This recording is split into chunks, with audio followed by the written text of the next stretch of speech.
So yesterday we understood like kind of what is data engineering, and we understood couple of services on AWS, what is used for what, right? Today we'll do a hands-on exercise on AWS Glue, okay? To show you guys how easy it is to work with AWS services. What we'll do is basically we will create a source and we'll put some file there.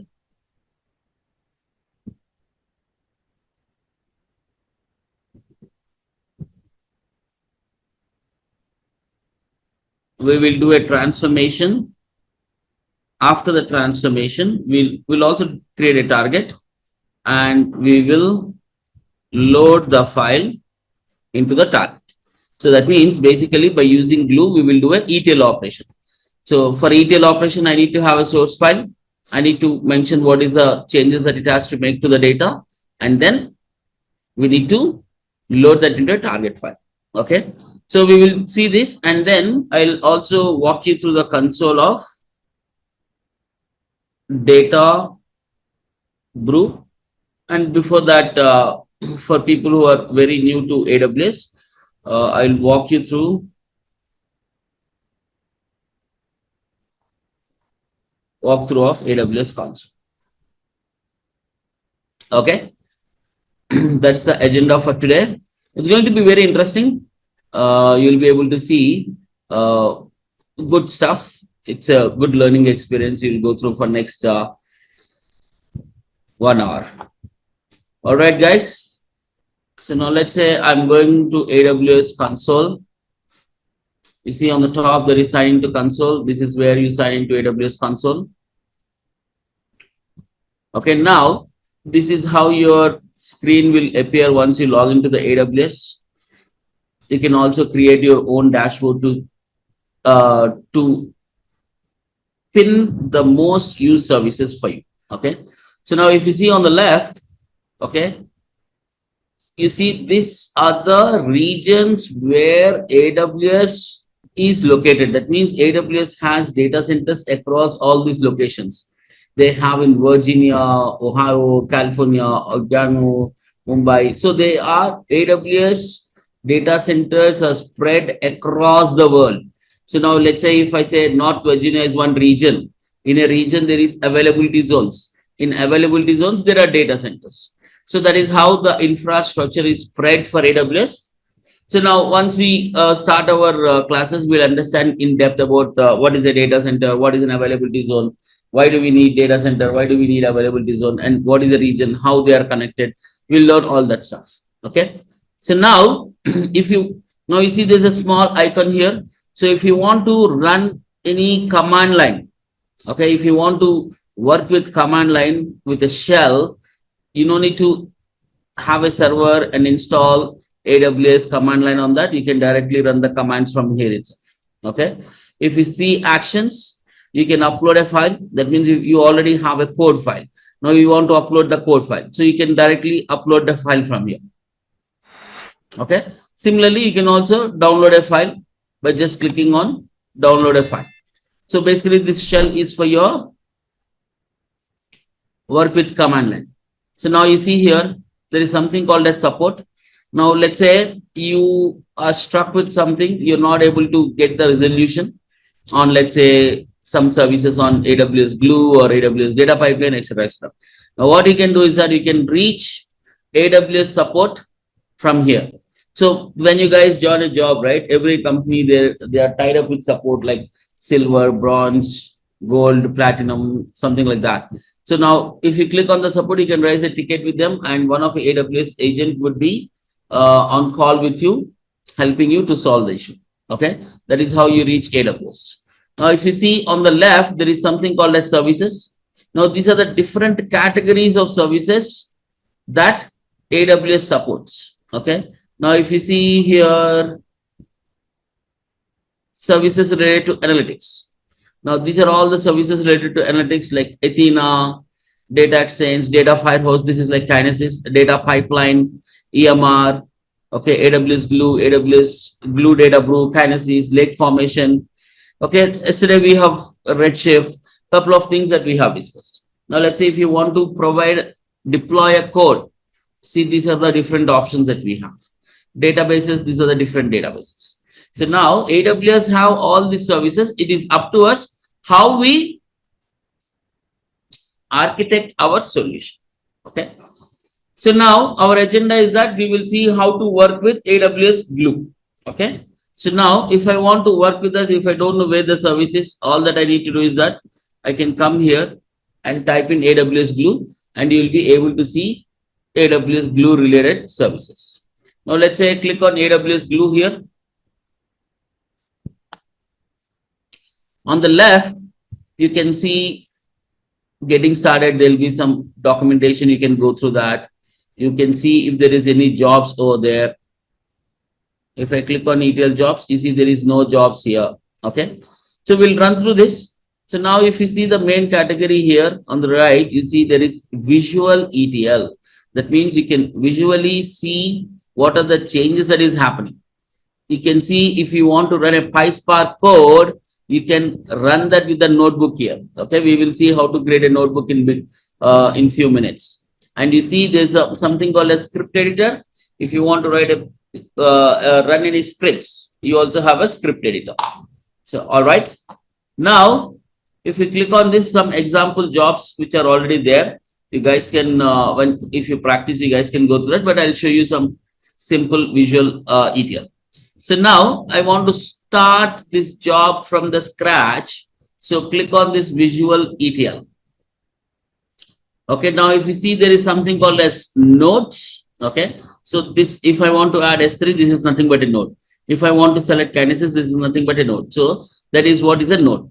Now if you see here, there is source, there is transform, there is target.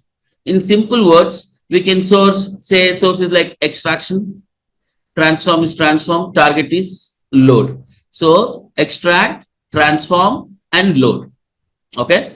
So AWS Glue is a ETL tool, right? So this is how it works: extract, transform, and load.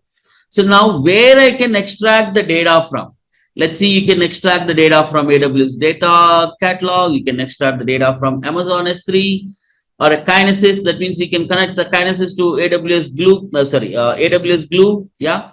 Somebody was asking about Kafka, right? So you can also connect a Kafka or any relational database or a Redshift from a MySQL server, PostgreSQL. These are all the inbuilt connectors that AWS has already developed.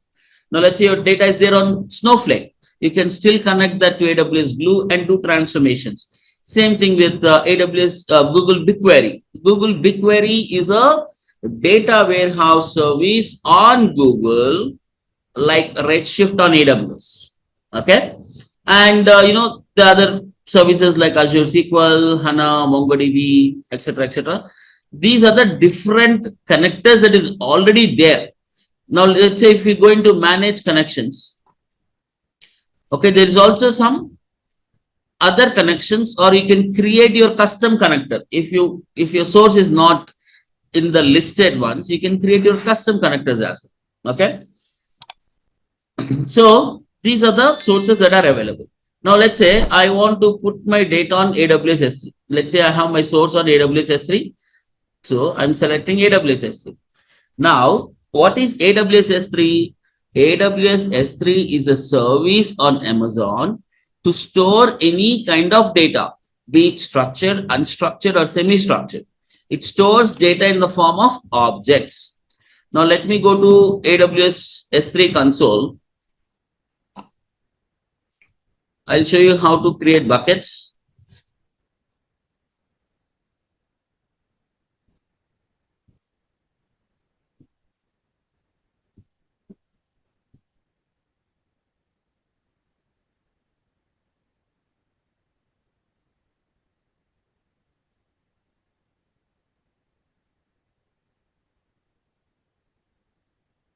I'm just deleting a bucket which is there.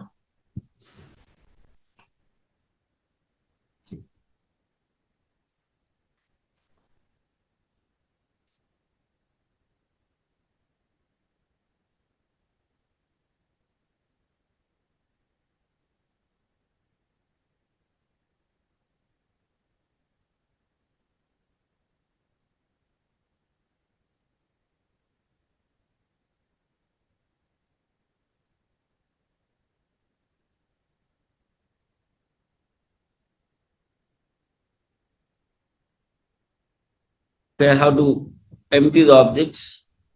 One moment, I'm deleting, this bucket is deleted.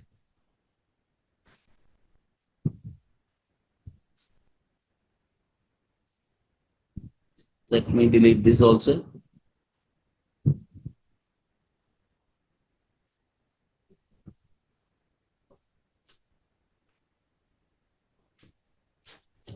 Okay, now I want to create new buckets here.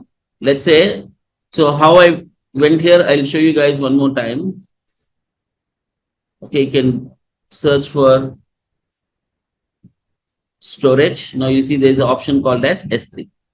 Click on this S3. You'll come to this screen. Now you see there's an option called as create bucket. Click on create bucket here. Okay. In this, give a name of the bucket. So this name should be globally unique. That means like our DNS websites are globally unique, right? So similarly, the name of the bucket should be globally unique. That means, let's say one of you has one AWS account. We cannot create a same bucket name, even though they are part of different accounts. Okay. Let me create one bucket. Let's say I'll give the name as demo source. Okay. This is the name of the bucket that I have chosen. And then forget about all other things. I'm just creating. You see, this demo source is already existing by some user. So it is not allowing me to create. I'll put it as demo source ETL. Let's see whether it's there or not. Okay, now I'm able to create it. So the file name is demo source ETL. Now let me create one more. Demo target ETL. Okay, select option create. So now I have two buckets here. One is source, one is target. In the source bucket, I want to upload some file. So if you want to upload some file, any file that you upload to S3 bucket is called as an object. So inside a bucket, you see there is objects. As of now, I don't have any objects here. Let's go to this option called as upload, add files. Okay. Let me add this file called as customer CSV. Open. You see this file is uploaded from my local system. I'll add one more file. Let's say add files here. See, I have a file by name hospital admission. Open. Okay. So I'm uploading. So that means I have added two files in my source. Okay, if you see here, let me go to source buckets again. In my demo source ETL, I have two files. But let's say here, demo target ETL, there are no files. Okay, so that what I want to do now, I want to take this source file, okay, and I want to do some transformation and I want to put that on a target. All right, guys, any questions still here? Are you guys able to follow me? Yeah, there's one question here. Is this the way you do it real-time work as well? Of course, yes. Creating the buckets, storing the file, uploading this way, right? Yeah. Okay. Now, creating a buckets is in the same way, but uploading a file, it may not be in the same way because you get files from an application or from an API. So you connect your S3 buckets to your application. So directly data will come to your application. That is one way. Or else from your relational database, that means from your Oracle database or SQL database or your flat files, you upload them to your S3.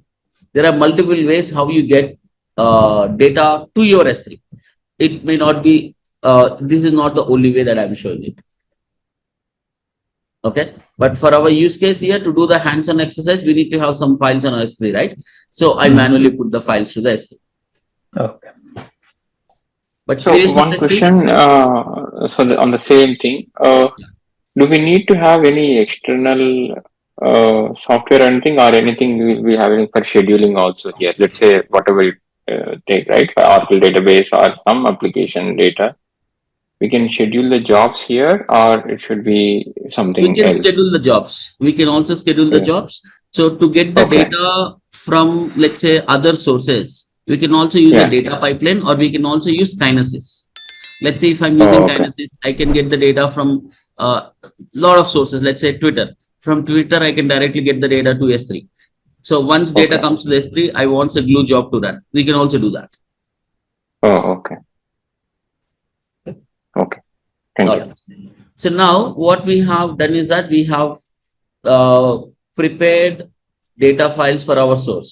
Now let me click on this. So there are multiple files, right? Which file I have to use? Now I can give a name here. The name I'll put it as Amazon S3 source. You know, if you see, as soon as I change the name here, it is changing here. Now it is saying that where is your source file? I'm saying it is there in S3 location. It is asking me, tell me which file it is. Now select option browse. It is showing me both the files. Now let me click on this demo source ETL. Now in this, you see, I can see two files here. Now, first of all, let me choose. So this is the file I want to make some transformations. Okay. Let's choose this customers2.csv. All right. Now you see, it is not. So what is the file format? It is CSV. So as a data engineer, you will be working with a couple of file formats.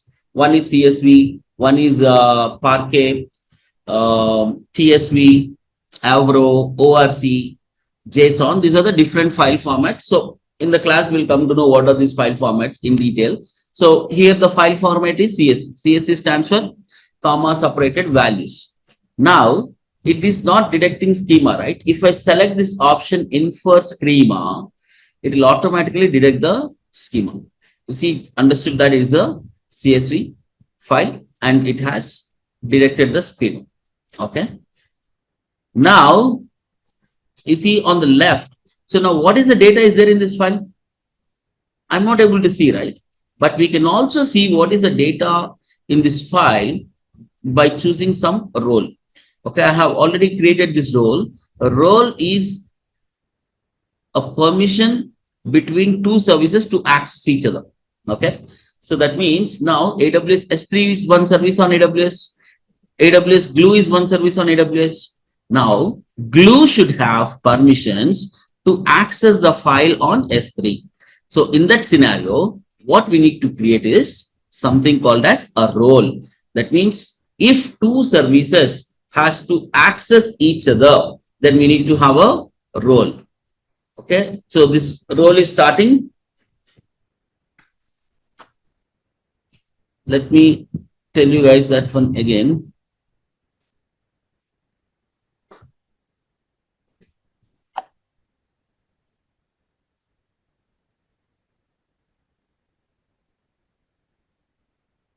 Okay, let's say this is S3. This is Glue. Okay, both of them are there on AWS. So even both of them are AWS, it does not mean that Glue by default will be able to access files here.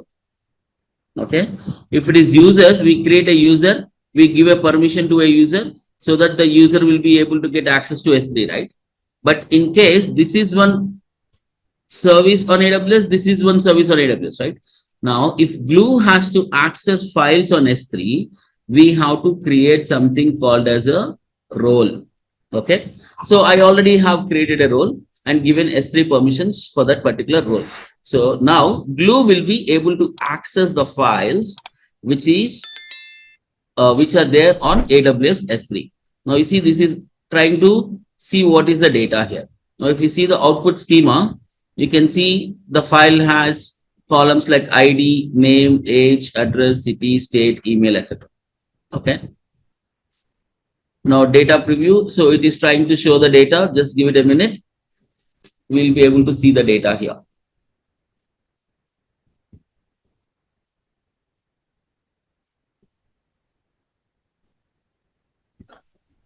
What is this infer schema that looks like a reverse or reload on the right side? Info schema is basically, let's say this file is there, right? You are not mentioning the schema. It is a CSV file. So we can also mention the schema by ourselves. There's an option. I'll show you that. But if you want the system to automatically take the schema, it will. So now let's say ID. What is this? Integer or string, right? So basically that glue will automatically take it, the schema. But if you want to give a schema by yourself, you can mention that in a file and then upload the file here. Then schema will be taken by that particular. No, you guys know schema, right? Schema is basically column. Column will have if it is numbers, it is integer. If it is characters, it is string. If it is decimal values, it is decimal. So there are different. So the table should accept data in that particular schema only. Now let's say ID 12 is there, right? I cannot type TWEL. It should not accept that. That's a constraint that. So schema should be defined by us. But if I use this option infer schema, automatically schema is detected by AWS. Okay. You mean So to now say data type? Yeah, data types, you can say data types, yes. Okay. Okay, now if you see what data is there in the customers.csv file, this is the data. It has customer ID, name, age, address, okay, city, state, email. This is what it is there. Okay. Now, what I want to do next, I want to do some transformation. Okay. For that, let me say add a node. Go to transformation. If you go to transformation, there is a lot of transformations which is already there, a regularly used transformation. Okay, let's say like change schema. If I want to change the schema, okay, now let's say everything is string, right? So if I go back here, okay, schema.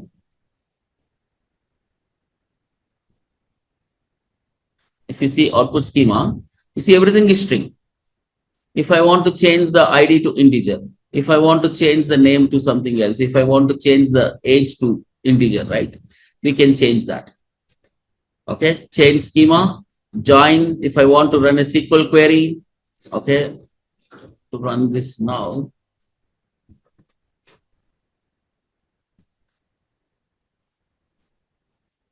Okay, if I want to detect sensitive data like PI, customer sensitive data, I can use that. So there are a lot of options like aggregate, custom transform, drop duplicates, drop fields, filter, okay, rename a field. Okay, let's choose this rename a field. Okay, and conditional router. There are a lot of options. Okay, you can go through them. I mean, in the class, we'll actually do at least most of these transformations and see how it will work. Okay, now let's say I have chosen this transformation. Let me connect this one to this. Okay. Now let me choose this. Now what I want to transform, I want to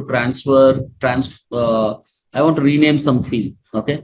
Now if you see here on the right, it is already saying rename the field. The source it has to take from Amazon S3 source. Now if I see all the fields are also displayed. Let's say I want to change the name of the city to, let's say I want to change it to location. Now you see here, it is loading the data previews. Okay, let me save this job. Okay, and then once it is done, I want to upload that to target. I want to upload to S3 again. Okay, that means I'm choosing a source. I'm renaming the field and I'm again loading it to Amazon S3. Okay, now if you see here, it is asking what format it should be there in. Let's say I want to put it on CSV format, compression type, none. Okay, what is the location? Browse. This is where I want to put my target. Okay, I don't want to add any partition keys, etc. Now if you see, go to job details, it is showing some error. What is that error? It is asking to give a name. I'll say this as first job. Okay, now let me save this job. I have successfully saved this job. Now let me run this. Job started successfully. If I click on run details, you can see the job is running. It will take about 30-40 seconds for the job to run. And once the job is run, we should see a new file in our this bucket. I should be able to see a new file, and that should have a column name, city name changed to location.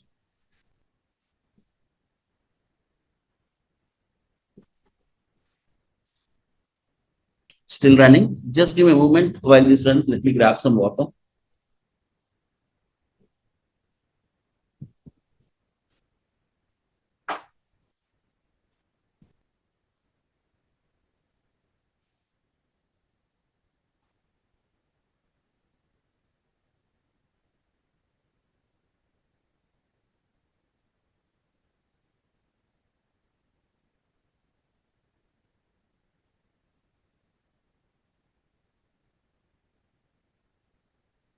The job is still running. So while it is running, if you guys have any questions, you can ask me. How big is the file? This will be fairly quick, right? Is it because of the free version of AWS we are using? Yeah, I'm using a free version of AWS. So they give us $300, right? So we can run jobs up to $300. And then if you want to continue to make this as a paid, we can pay it and use it. So there is no limitation. Let's say this is a free version, you'll not be able to run this. There is no limitation like that. Okay. If you have a simple CSV file and taking 1 minute, 35 seconds, right? Yeah, because the reason is that when we have created this job, did we provide any compute? We have not provided any compute, No. right? It didn't charge us anything. But when I run this job behind the scenes, it will provide a compute which has Python, PySpark, etc., on that compute, and then it has to run the job for us. That's the reason first time when it runs a job, it will take a little time. Gotcha. Okay, now you see the job is succeeded. Let's go here. Let's refresh this. Now you see I have a file here. Let me click on this file. Let me download this file. Let me open this.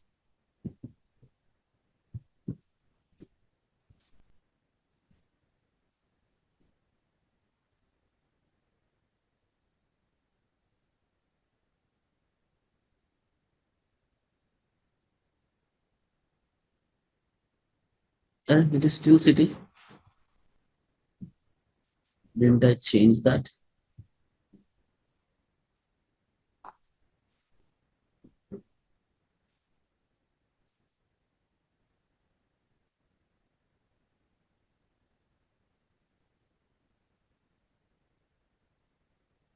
Current field name, city, change to location.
One moment.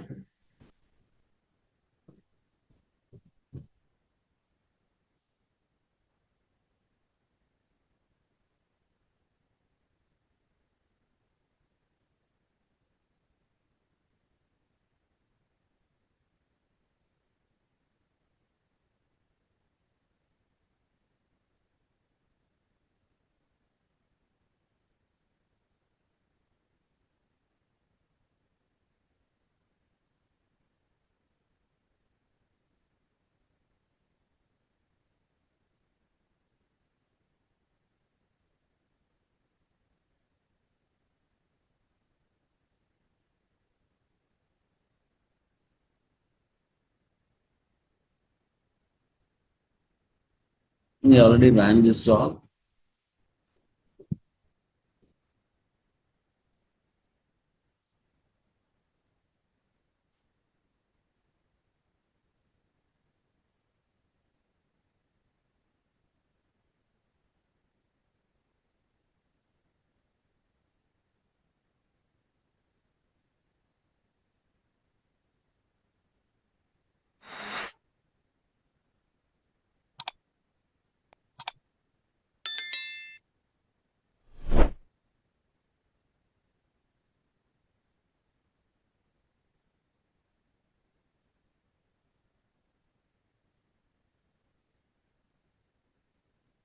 Okay, one moment. Let me create that one more time.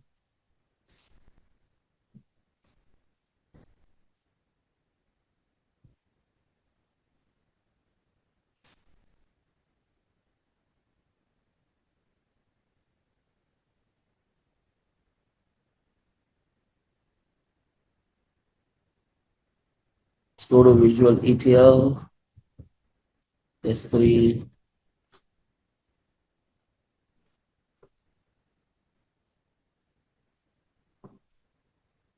Source, browse.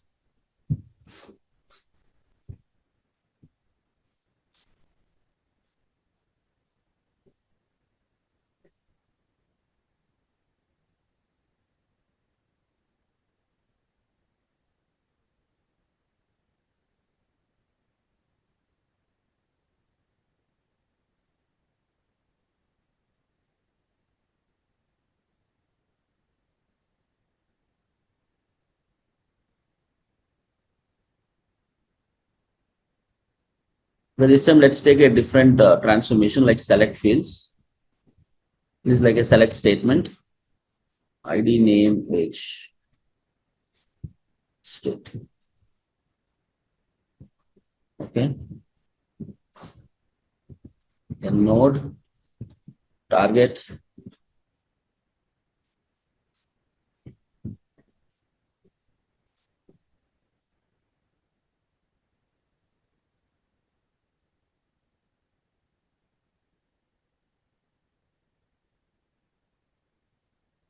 Okay, we have selected a different transformation now. Let's say job name, new job, save, or run. Okay, job started successfully now. Let's go to run details. Refresh.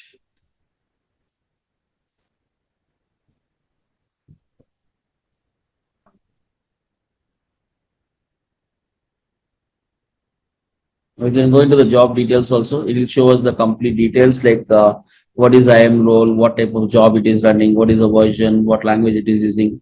Okay, how many worker nodes are assigned to this. We'll be able to see all the options here. If job runs, it will show what is the status of the job.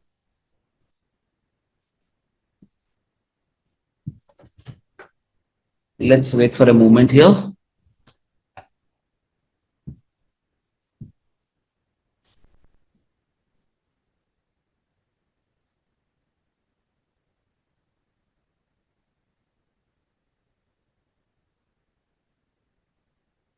This whatever job that we have run, right, it automatically generates a script as well. See, it has generated a script that it has to run.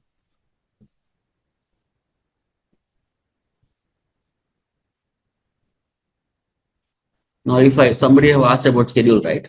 If I want to schedule this job, we can go to schedule, select option, create a schedule, name of the job, select the frequency, and then create a schedule. So based on whatever schedule that you create, the job will run.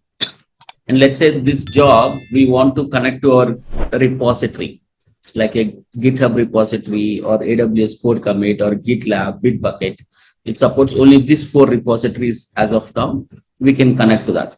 So what does that mean? So let's say if we put this job onto the AWS Glue, okay? Now let's say if I delete and close the console, it is done, right? Again, if I have to create this job, again, I have to create from the scratch. But if I connect to the repository, okay, this job is stored there. Whenever I want, I can pull the job so that the job will come and it will run. Okay, in the class, we will see how to connect that to a GitHub repository and how to run that. Let's go to the job runs. Job is failed.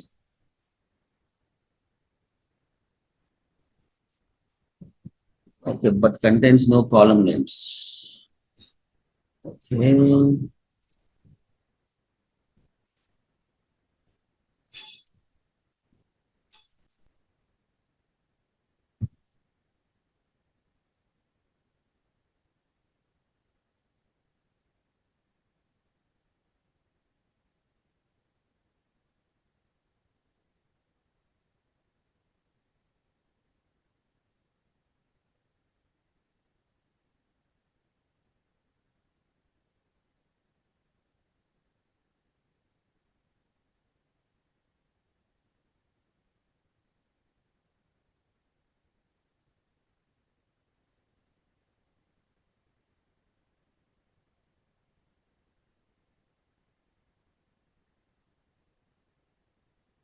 First line of the source contains the first line of the source contains the column headers.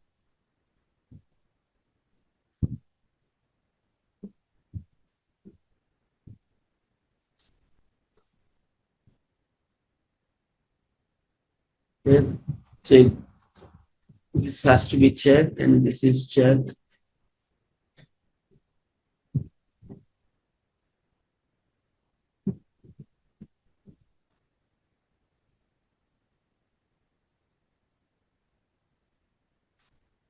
Let's do one thing. Let's use a different file.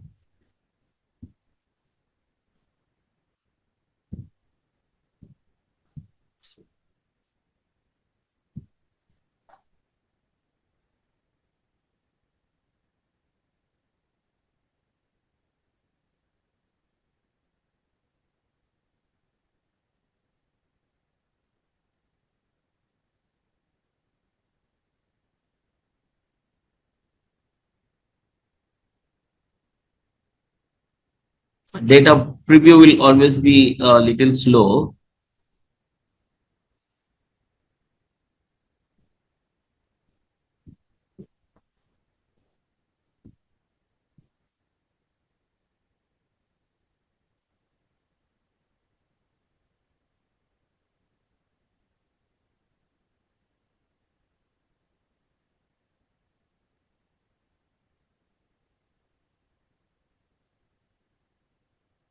It's okay. We will proceed with the next step. Transformations. I'll use the same select query here.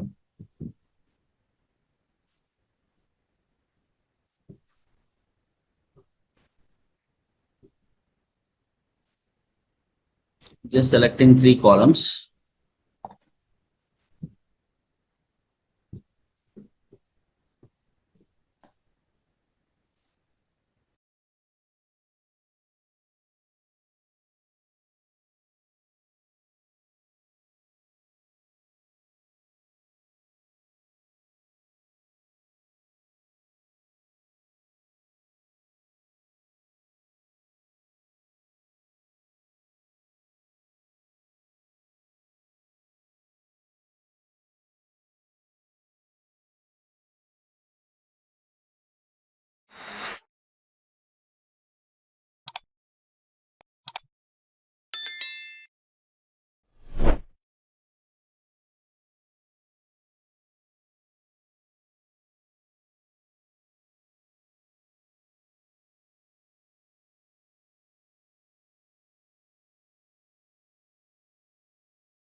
Okay, now let me add this targets. Let me put the target on S3.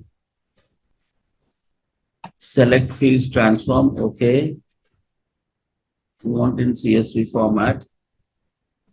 Compression none. Browse into this file. Choose. Save the job.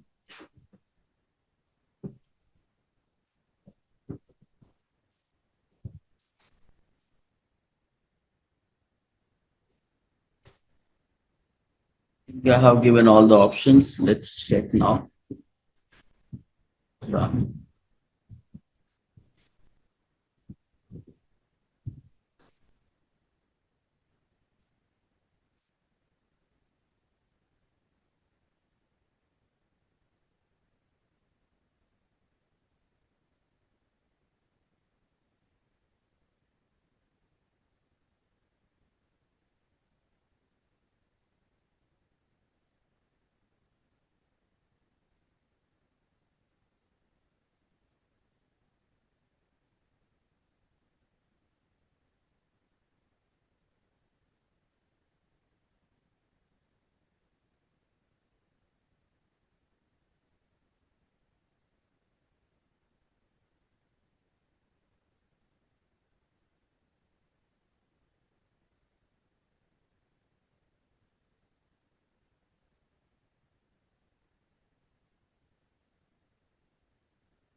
Now you see we got a new file here.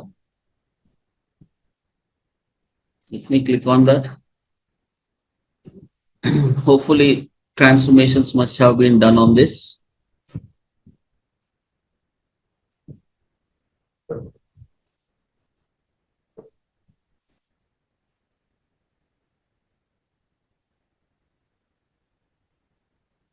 You see, I have selected only 3 columns, country, indicator, and date.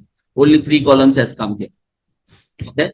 We did a select transformation and we can see the output with the select transformation. Okay. That is how you can build a simple ETL jobs by using AWS Glue. Okay, this job is succeeded and we see the output appropriately.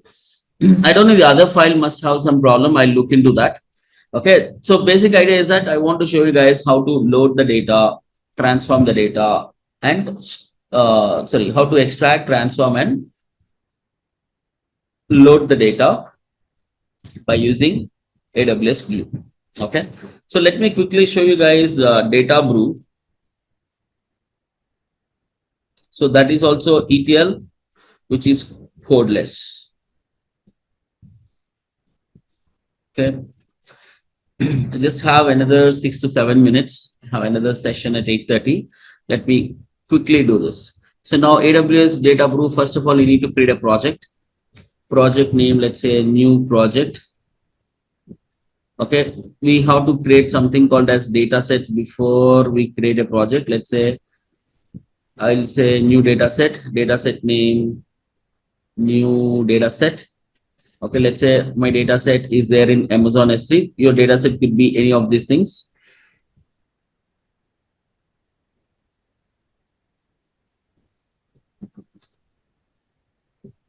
Let's say I'm selecting entire folder. So these are the files which are there in the folder, and create a project. Role name, let's say I'm giving the role which is existing, create a project. Now this data brew is very easy because you can visually see what is happening. Okay, it will take about a minute for the project to be created. So you have something called as recipes. Recipes are nothing but transformations. You have rules, you have jobs. So now you see here, it is showing it is provisioning a compute.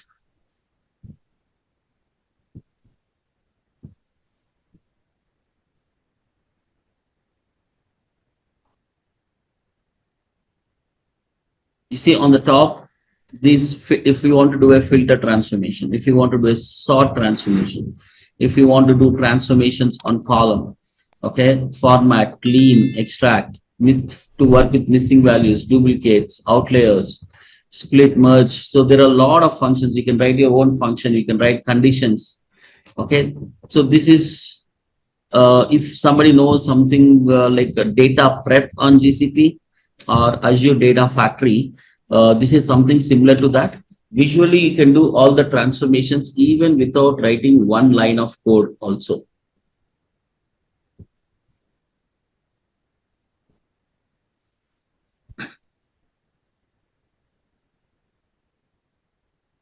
So while this coming up, if you guys have any questions regarding the course, also you can ask me, because today will be the last demo. You can ask me anything that you want to ask regarding the course as well. So we'll be doing a lot of transformations in the course using complex data sets.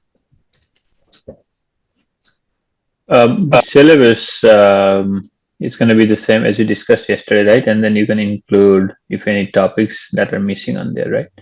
We are going to, I'm going to include one topic additional, which is called as AWS SageMaker. And SageMaker. Okay. yeah, and AWS step functions, because it is also essential for a data engineer to know about workflow. Let's say after one job, you need to do another job, etc. Right? So AWS step functions is something which is also in interviews. They're asking that for data engineers. So we are including AWS step functions and AWS SageMaker. And I think for Python, you said it's just going to be a basic level of Python.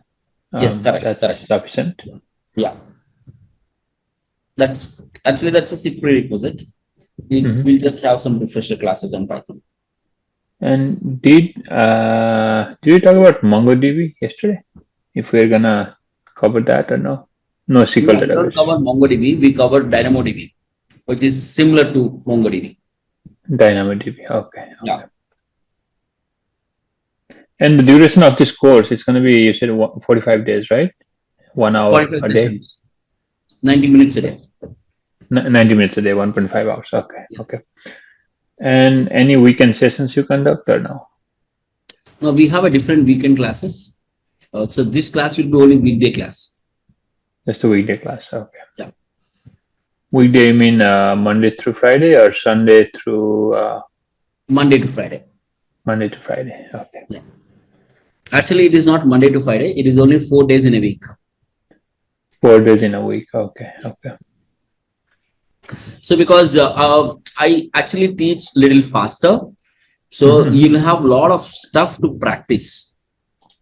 Because if you do hands-on exercise, if you don't do hands-on exercise, whatever you're going to learn is going to go in vain. Mhm. right? And So these were the demo sessions, right, yesterday and today. yeah. But let's say when you're doing a real class, are we Mhm. going to be working parallelly with you, or will you still continue as you are teaching right now, and then we try and then come back and ask questions? Yes, see, we will do about 75 minutes of class, theory class, and hands-on Okay. exercise that I do. Okay, last 15 minutes, I will see. Now there are some complex hands-on exercise. There are some simple Mhm. hands-on exercise, right? The simple ones, I will leave you guys to practice by yourself. The complex ones, now let's say I'm showing you, let's say a filter. Okay, filter by condition, let's say greater than, what is this? What is this column name? Okay, you can choose a column name. Let's say the value. The value, let's say greater than 900. Okay, apply. Now you see, immediately we will see only the values which are greater than 900 here. So now, if I'm showing this, I will give you another hands-on exercise, another, what is that? Another transformation I'll ask you guys to do by yourself. Okay, you need to explore and do that. So a couple of them I'll show it to you, couple of them I'll give hands-on to you. So which will take time for you guys to explore and come back. Okay, so that one will not be able to do in the class, right? So it will be mix of some hand holding, some you have to do by yourself. Mhm. See, the ultimate idea is that by the time you guys finish this course, you should be able to comfortably work on data services on AWS. And of course, you should be able to crack a job as well. Okay, now you Mhm. saw this is a simple transformation that we have done with the values. So you'll be able to do a lot of transformations. We'll at least do 10 hands-on exercises on data by using different data sets, different types of transformations. All right.